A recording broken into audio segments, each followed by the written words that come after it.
Weekly team alignment meetings, right? Nobody likes meetings.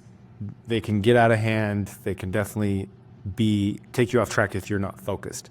But it is so important to have weekly team meetings with your team, because it's not just about meeting to meet. This has a profound impact on your culture, productivity, and team morale. It keeps everyone on the same page. It lets you know what's coming each week, and it basically boosts everyone. It's like, okay, here's all the stuff we have going on. And then what I love about it too is that as you're talking, ideas will come about how to execute on certain tasks, but also people are like, hey, I can jump in and help here.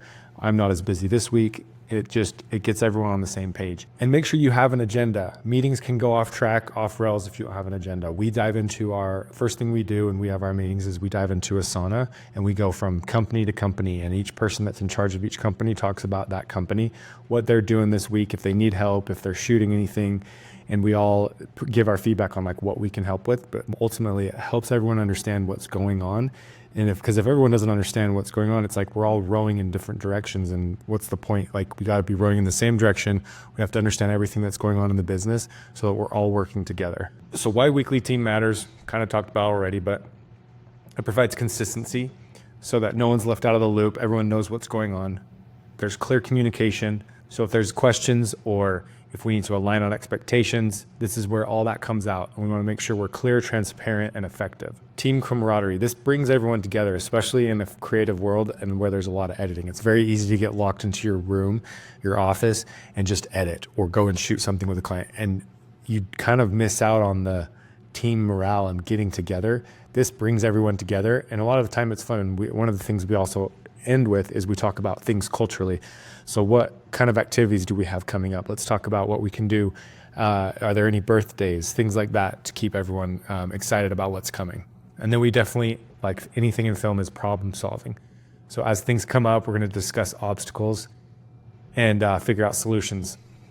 Goal alignment. And then this is also where you want to address goals. So you're basically going to talk about all the goals, maybe future things that you're working on, present those things, get everyone excited about where we're headed, and that they're buying into something bigger than just daily tasks. Just read through this PDF on how to make weekly meetings engaging.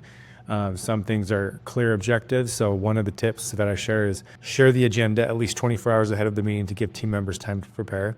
Ours are pretty self-explanatory. Everyone knows what they're doing in each business. So the agenda is we go through projects, we talk about wins, we talk about things we need help with, and then we talk about culture events. So start with wins. That's a big one. What's something you've accomplished this week that you're proud of? Another thing I forgot that we actually do in meetings is if one of the wins that we like to show are when we've created a cool video or something that we want to show to the team, we'll put it up on the TV and actually watch that so that everyone can see and give feedback or just encouragement. Encourage participation. That's part of every person has something to talk about. And so everyone has the floor for a few minutes while they explain what's going on with their business and if they need any help. Definitely ask them questions like, what's the biggest challenge you're facing right now?